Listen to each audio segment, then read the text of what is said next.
आधा पहर बीत रहा था। चारों तरफ सन्नाटा छाया हुआ था, बिल्कुल घनघोर अंधेरा। साय साय की हवा और झींगरों की आवाज राघव को चौंका दे रही थी। वह हर पल चौकन्ना था।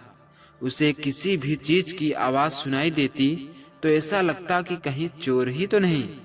कुछ समय बीतने के बाद राघव को किसी की आहट सुनाई दी। पेड़ की आड़ में छुपकर राघव ने ध्यान से देखा तो एक सियार और चोर। ये उन दिनों की बात है जब ट्रैक्टर और गाड़ियां नहीं होती थी। उस समय में एक किसान रहता था जिसका नाम राघव था। उसके पास 2 बैल थे जिससे वह अपने खेत में काम करता। चारों तरफ हरियाली और पेड़ पौधों से भरा हुआ था। राघव का घर मिट्टी और घास फूस से बना हुआ था। उस घर में खूब अच्छी सुगंध आती थी, क्योंकि पहले के कच्चे घरों में इतनी अच्छी सुगंध आती थी कि मानो इससे अच्छी जगह और कोई हो ही नहीं सकता। क्योंकि आजकल तो पक्के मकानों में सभी लोग घुट घुट कर जीते हैं, लेकिन वही राघव का कच्चा मकान स्वर्ग के समान लगता था। उसके घर से थोड़ी दूर पर राघव का खेत था, जहां वह अपनी खेती किया करता था। इस बार वह अपने खेत में तरबूज बोया हुआ था। अच्छी फसल आने से उसके खेत में काफी तरबूज दिख रहे थे, जो दूर से ही देखने पर तरबूज नजर आने लगता था। उसी गांव के किनारे एक पहाड़ी गुफा थी, जहां एक चोर रहता था जिसे सनकी डाकू भी कहते थे। एक दिन वह चोर रात के समय में चोरी करने निकला। रात का समय था, साय साय ठंडी हवा चल रही थी। रात के अंधेरे में तारे चमक रहे थे। चोर धीरे धीरे दबे पांव बगीचों और खेत से होते हुए जा रहा था। तभी डाकू ने देखा एक खेत में खूब लबालब तरबूज भरे हैं। इतना तरबूज देखकर उसके मन में लालच आ गया। उसने सोचा, क्यों ना इन्हें तोड़कर बेचा जाए और इन तरबूजों को बेचकर खूब पैसे आएंगे। क्योंकि घर में चोरी करना इतना आसान नहीं होता। खेत में कोई देख भी नहीं रहा है, तो यह सबसे अच्छा होगा। ऐसा सोचकर चोर खेत की तरफ आगे बढ़ा। तभी उसने देखा एक सियार चुपके से तरबूज खाने में मस्त है। वह धीरे धीरे सियार के पास गया। जैसे ही डाकू सियार के पास पहुंचा, उतने में सियार डर के मारे भागने लगा। कुछ दूर भागा ही था कि उसका पैर तरबूज के बेलों में फंस गया और वह चीखने चिल्लाने लगा। डाकू सियार के पास जाकर बोला, क्यों डर रहे हो सियार भाई? मैं भी तुम्हारी तरह तरबूज के खेतों में चोरी करने आया हूँ। इतना सुनकर सियार शांत हो गया और डाकू ने सियार के फंसे हुए पंजे को बेल से बाहर निकाल दिया। सियार ने कहा, सुनो भाई, तुम भी चोर, मैं भी चोर, तो क्यों ना हम दोनों मित्रता कर लें। डाकू ने सियार की बातों में सहमति जताई और कहा, ठीक है सियार भाई, आज से हम दोनों मित्र हो गए।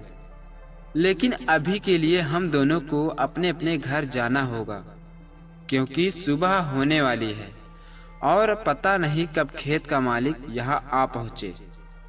सियार ने कहा, ठीक, मैं कल तुम्हारा यही इंतजार करूंगा।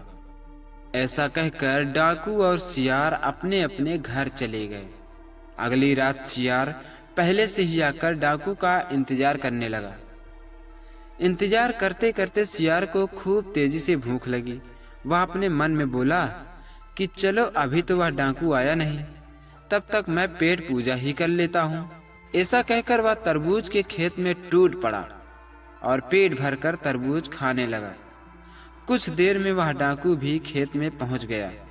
डाकू सियार को देखकर बोला, क्यों मित्र, मेरा इंतजार तो कर लेते, मैं भी तुम्हारे साथ कम से कम पेट पूजा कर लेता। इस पर सियार ने जवाब देते हुए कहा, ऐसी कोई बात नहीं है मित्र, मुझे बहुत तेजी की भूख लगी थी, इसलिए मैंने सोचा जब तक इंतजार कर रहा हूँ तब तक पेट पूजा ही कर लूं।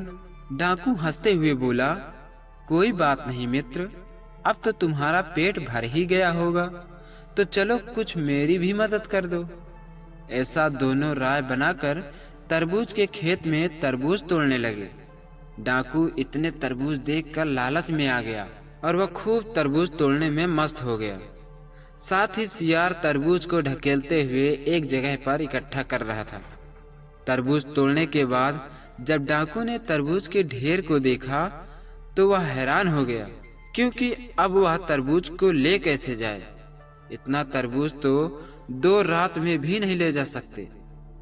तब डाकू ने सियार से कहा, मित्र, अब क्या होगा, क्योंकि मैं इतना तरबूज एक दिन में नहीं ले जा सकता, और अगर सुबह हो गई तो खेत के मालिक को भी पता चल जाएगा।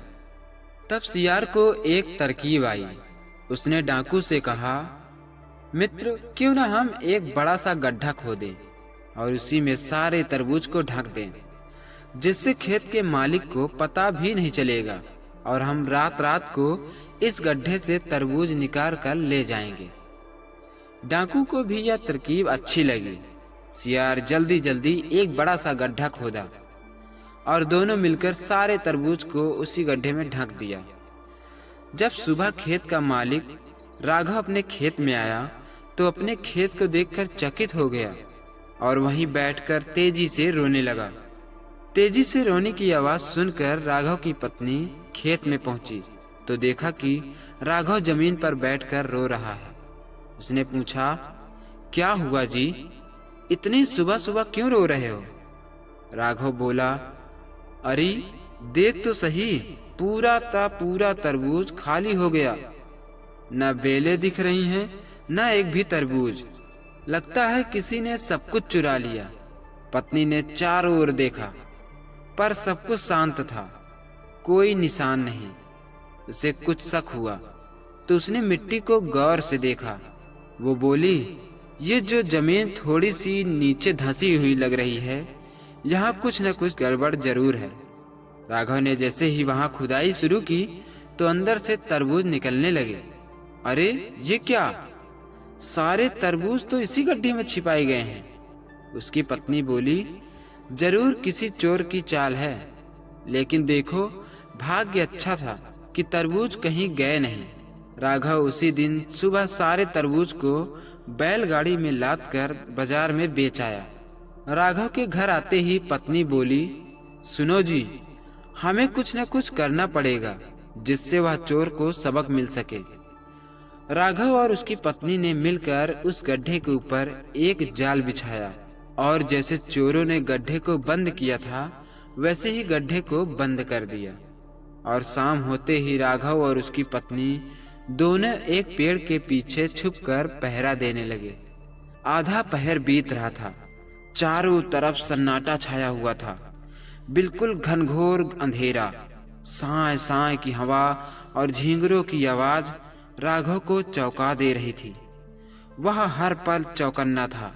उसे किसी भी चीज की आवाज सुनाई देती तो ऐसा लगता कि कहीं चोर ही तो नहीं। कुछ समय बीतने के बाद राघव को किसी की आहट सुनाई दी। पेड़ की आड़ में छुपकर राघव ने ध्यान से देखा तो एक सियार और चोर दबे पांव गड्ढे की तरफ बढ़ रहे थे। डाकू इधर उधर देखकर जैसे ही गड्ढे में हाथ बढ़ाया, वह गड्ढे में धड़ाम से गिरा और राघव के बिछाए हुए जाल में फंस गया। डाकू को फंसा हुआ देख सियार तेजी से उल्टा पांव भागा। सियार को भागते देखकर डाकू अपने मन में बोला, बताओ, मैंने तो अभी तरबूज का स्वाद भी नहीं लिया और मैं ही फंस गया, लेकिन सियार तो पेट भर कर तरबूज खाई और वह बच गया। अगर मैंने इतना लालच न किया होता तो आज मैं इस जाल में न फंसता। तो दोस्तों, देखा आपने कैसे डाकू ज्यादा के लालच में जो थोड़ा बहुत मिल भी रहा था वह भी गंवा दिया। तो दोस्तों, उम्मीद है आप सभी को इस कहानी का संदेश समझ गए होंगे। अगर आपको यह कहानी पसंद आई हो तो कमेंट बॉक्स में जरूर बताएं। साथ ही मेरे इस चैनल पर नए हैं तो मेरे इस चैनल को सब्सक्राइब करें, घंटी को जरूर दबाएं ताकि मेरी हर शिक्षा और ज्ञानवर्धक कहानियां आप तक सबसे पहले पहुंच सके। मिलते हैं अगली वीडियो में एक नई और दिलचस्प कहानी के साथ। तब तक इस कहानी का आनंद लें, खुश रहें, मस्त रहें। जय हिंद।